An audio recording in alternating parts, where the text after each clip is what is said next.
Stutgoed die hebben geteld. En er is nog geen absolute meerderheid. Maar er zijn wel 2 groepen die in staat zijn geweest om toch stemmen naar zich toe te trekken.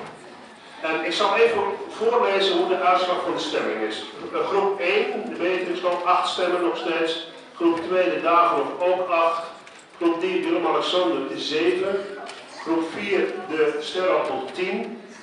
Groep 5, de Regenboog, 8. Groep 6, de Bogert, 7. De EH-school, 8. En de Hoeksteen, 9.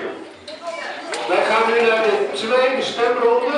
En die tweede stemronde doen we tussen de 2 die de meeste stemmen hadden in de eerste ronde.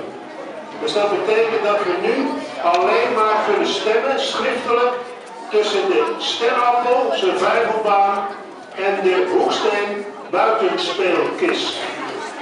Tweede